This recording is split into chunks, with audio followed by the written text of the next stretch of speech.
So this is a strategy that I don't like doing. And you might be wondering why I don't like doing is I'm going to fill you in on it. But just because you think that the idea of flipping is going to give you money, maybe you went to a seminar and they said to you, hey, flipping makes money.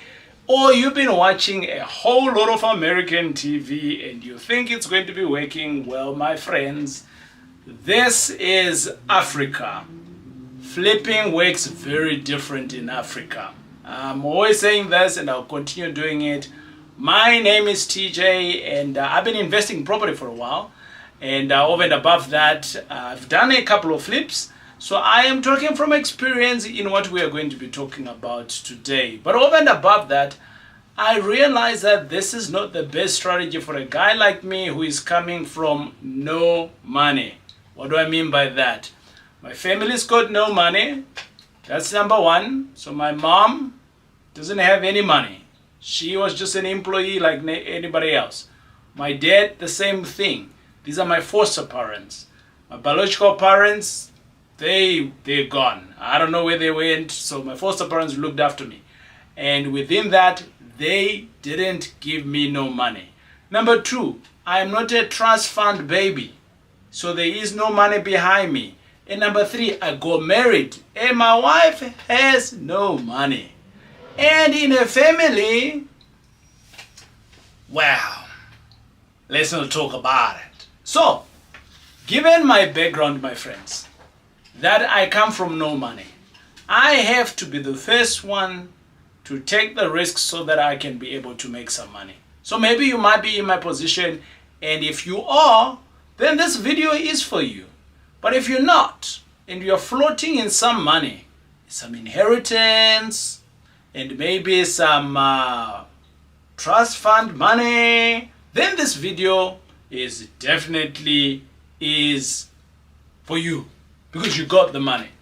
But I'm gonna share with you guys how best you can flip and possibly make some money. But I also want to tell you the real truth of flipping. So I'll give you the process, and then at the end of it, I'll tell you why I don't do it. So not everything is good for everybody. So let's buckle up and let's go. So the first one is that when you are wanting to do a flip in whatever neighborhood that you're going to be doing, quickly just go through onto the internet and research. Yep, big underline word research. Research to see what kind of properties are selling in that area. And there is some cool data that is available. And basically what you can do is either you can go online, like a Property 24, like a private property, and you can go back as far as, let's say, a year. And you will see the properties that were on sale. Hopefully they're still there. And you can be able to see, okay, this was number 1, this was number 2, number 55, bingo. Then the next part of your research is that I would go into a report like a Lightstone. And by the way, if you don't know anything around Lightstone or anything around TPN, then you need to come to school. But there's a wider array of these reports. Basically, these reports are, my friends, they tell you the real value and the real prices that a property is sold for. But you're going to pay for those reports. And these reports, they range from anything from 30 Rand all the way to 300 Rand. I have seen it. And my friends, just because you have been able to see that number 1, number 3, and number 55, they were selling on the open market for 2 million, for 2.5, for 3 million, then you now need to go into these reports and double check, did they actually sell for this price? Remember, we're doing a research, right? And by the way, we haven't even gone to look for the property. We're still doing the research. And then this time here, now that you have seen that they actually sold for those prices, or maybe somebody else went on to do some like negotiation, they ended up paying much less, then that is the real prices that you are going to take and say, if I'm to find a property in this area, the likelihood of this property selling for the same amount of money is very high. So now we've just done the research of the selling. Yep. And then we are also going to do another research. And the research is that how much stock is in the neighborhood. So in other words, how many properties are for sale? And then you are going to say to yourself, okay, can I bet this market? So which basically means that there's many properties that are on the market. Like for instance, I got a very cool deal in an area called Soweto. And within this area, I then realized, whilst I'm doing my investigations, I said, let me just see how many properties are for sale. And then bingo, there was around about 645 properties on the market. Did I buy that property? Oh no. I walked away. Why? Because the market is oversaturated. Why are there so many properties on the market? Now then there comes another part of the research. So we have given the research first of where can we get the real data of the selling price. We have given the research of, okay, great, is there a demand for this that we're going to do? And then the next thing now that we're going to do a research is where can we find the real property to buy? Does it make sense? My friends, you want to make money whilst you are buying. That's it. You want to make money whilst you're buying. So for that reason, my friends, you are going to make sure that if those properties that we identified in our research, they sold for 2 million, you already want to make sure that you are going to buy for way less than 2 million. And let's just say you are going to buy for 1 million. So your target now is to find maybe a rundown property. Generally, flips are done with people that are buying rundown properties, or old properties, not really rundown, but just old, and you resuscitate it, you give it a new life, and then you put it onto the market. What are some of these things, how best you can resuscitate it? It might be an upcoming neighborhood. It used to be an old neighborhood, so now it's an upcoming neighborhood. So you can do double carport, maybe it wasn't there. Maybe you can put a swimming pool, maybe it wasn't there. Maybe you can do a drive-in, maybe it wasn't there. Maybe you can improve the security, maybe it wasn't there. Or maybe you can even improve the landscape of the property, it wasn't there. This is out of the ordinary of just renovating the house. And in today's life, we have lots of load shedding. How about making the house a green house? Solar, boho, you are adding value onto the property. And my friends, maybe now you can maybe as well sell that property now for 2.2 because everybody who's in the neighborhood, maybe they don't have these things. So that's the other thing that you need to look into in terms of when you're adding value, what else are you doing just besides just painting the house? Besides just making an extra room? Because maybe all the other houses in the area, they have also done that. So the demand is not there. So that's my point on the part of research. So research what is acceptable in the neighborhood, research what could be of demand in the neighborhood, and then bingo, you can do that. When you have done that, or should I say this is the research part, right? I want you to think about another word. The first word that we spoke about is research. And I gave you subcategories of the research. The next one is budget. Okay, my friends, I'm very sorry that I have to disturb the amazing conversation that is happening. But I thought, let me just jump in here and give you a little bit of a good word of a service that I utilize, which is called Expello. You might have never heard of them before, but basically what Expello is, all of us who are here, we do property investments. And as and when we do property investments, we have properties that we have and we take insurance on that. And we also have tenants that we've got. And at some point, these tenants tend not to pay. It's a reality in our market. At a national level, they generally say around about 20% of tenants fail to pay. If they fail to pay, what is the recourse? You probably now need to evict them, isn't it? And the cost of evicting anybody, even the going through of that process, can be extremely tedious. And my friends, that's where Expello comes in. I utilize Expello myself in all my properties that I've got. The Expello company, what they basically do is that I said to myself when I was trying to explain this to my wife the other day, and I said to her, babe, Expello to us is the big brother that we pay on a monthly basis, and as and when we ever have a delinquent tenant, a tenant that is not paying, we can always call on Expello, and they will do the eviction for us. We don't need to worry about it. They'll handle all the legal fees. They will do everything in ensuring that this tenant is evicted. So my friends, I just thought that it is unfair of me not to share with you this information.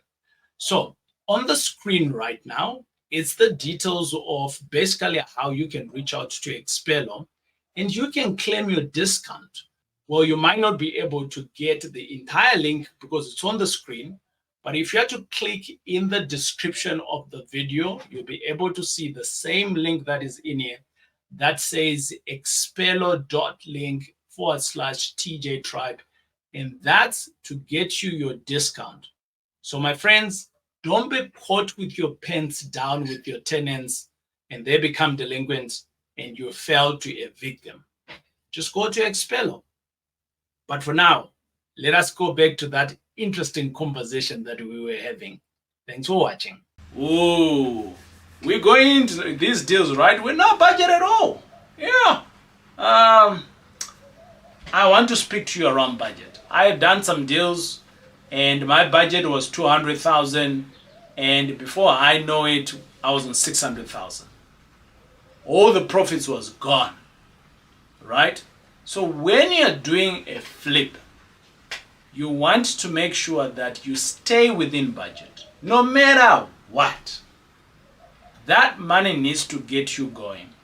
And obviously when you're doing your budget, my friends, you need to have what is also called contingents. Contingents just basically means that you are going to spend 100,000, but you have left room for another 20,000, which is 20% contingency here, to make sure that maybe you may run out, maybe prices might go up, maybe petrol might go up, maybe you may have some delays, whatever the circumstance is, but you have a budget. And within this budget, my friends, you can then go and explore. So you got a budget of buying, you got a budget of renovation, and now you can calculate between the two or the three, how much you're going to sell it for, how much you're going to spend, and bingo, how much are you potentially going to make some money.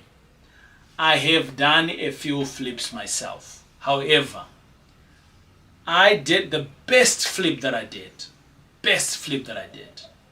It took me 9 months to get it off my hand. Yes. So at average, I would say that this is from a time perspective. Now this is another point, time. At average, I would say that on all the flips that I've done, until when I realized, hey, flips is not for me. I don't want to do a flipping flip. No flipping flip for me, TJ. I say that to myself, and I'm going to help you here. But if this is your strategy, hey, listen up to what I'm going to be sharing with you. But maybe I might just change your mind into a different strategy here, right? But that's not my goal. My goal is to give you everything so that you can make your own mind based on your resources and your risk appetite. So coming back to the time, the best deal that I did is I bought it and I renovated for about 3 weeks. It was on the market. After 9 months, that's when it sold. And I made around about 300,000 on it.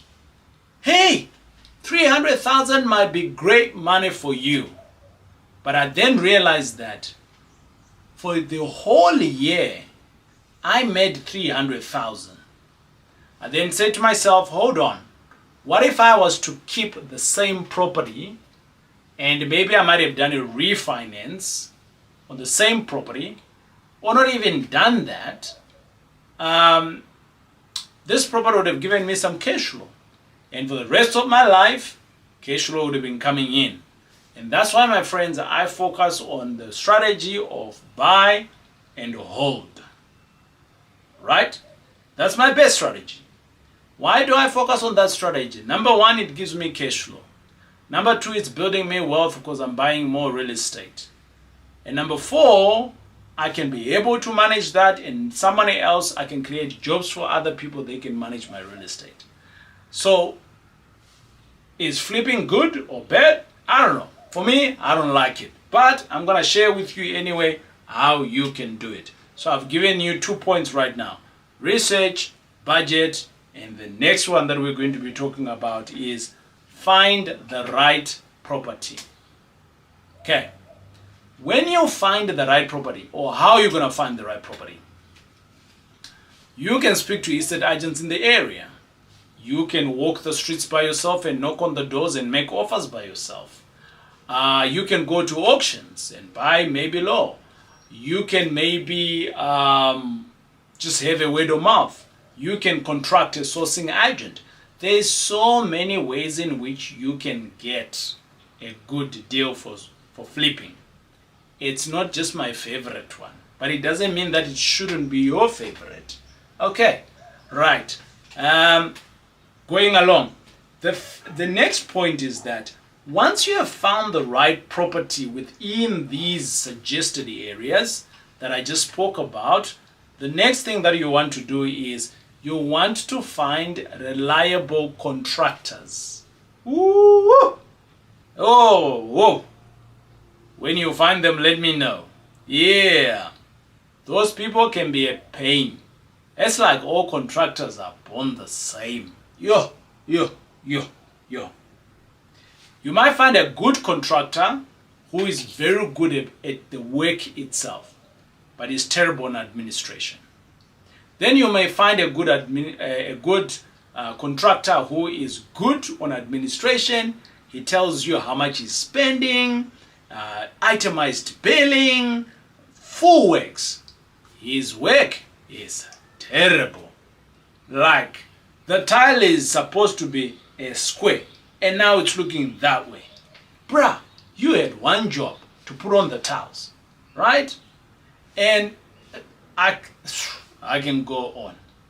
So finding the right contractor can take a little bit of time, but with working with different people, you would be able to find the right one. And you want a contractor who is going to stick within the budget, or who's going to make the budget work. You want a contractor who's going to get you to good deals also. Now, one of my contractors, he actually brings deals to me. You want a contractor who knows where to get good material, quality material at an affordable price. And this is all the characteristics of a contractor. You may try one or two, backy contractors here and there up until you find the right one. Might take a bit of time, but I'm sure you'll be able to find them. Now, obviously, that you have found the right contractor, do the work, the renovation, but don't be an absent investor, the guy who is out there on the property. Your contracting team is busy doing the construction and you are not there, right? Make sure that you are there periodically, maybe once a week, maybe twice a week. Whatever the case is, you need to manage the project at the end of the day. It's your money, right? And the next point that I'm going to speak to here is, my friend, is that once now that your property is ready, how best do you market the property? Marketing the property comes in many ways, forms and shapes, by the way. Some of my flips, I've had to sell them at an auction, right? I've contracted a private auctioneer who says to me, TJ, for your property to market it, give me 10,000. And we're going to give you this kind of marketing. And for 15,000, this kind of marketing. For 50,000, this kind of marketing. How much you want to spend? So I'm like, nah, I'll spend 10 grand. They went out, put a billboard, social media marketing. The day came through and the best bid got it. And obviously, because I knew how much I was going to sell for, bingo, I got my money. All right. Or you can go with the traditional route, appointing an estate agent, or if you are really one of those investors that are stingy, don't want to create any jobs, you can sell it yourself. You put a board outside and you say for sale. I do not recommend that because estate agents and auctioneers, they have a database already of people that are ready to come in and buy. You are wasting your time by trying to do this yourself. My friends, if you are in the game of investing or you are wanting to get into the space of flipping, well, this is it. This is the tip of the iceberg on how you can do it. There is more to learn, by the way. And if you are one of those people that are wanting to learn, come to school. We will teach you how to do this properly, professionally, and you can go and make some money. It does not mean that if I do not like investing with flips, it's not my, you mustn't do it. That's not what it means. It basically means that where I am financially, I do not see the value of doing a flip. I want to build assets, and I see myself as, if I'm doing these flips, all I'm doing is I'm being a trader. 4 years, 5 years later from now, I will be the guy that will be saying, you know, I used to do flips. I used to do like 3-4 flip in a day. I mean in a year. And I used to make R1 million a year, but I got nothing to show for it. I want to be that guy who says, hey, I got 5 buildings in whatever area. I've got 10 tenants in whatever area, and they are paying me whilst I am chilled, or whilst I'm writing books for you, or whilst I'm doing videos for you. I can afford to do this because there is a portfolio that's making me some money. So my friends, you weigh out the risk, you weigh out what you want to do, flipping or flipping, not flipping. It is I, your boy, TJ. We will check you out on the next TJ Tribe video that you can jump on right now. Until we meet again, boom boom.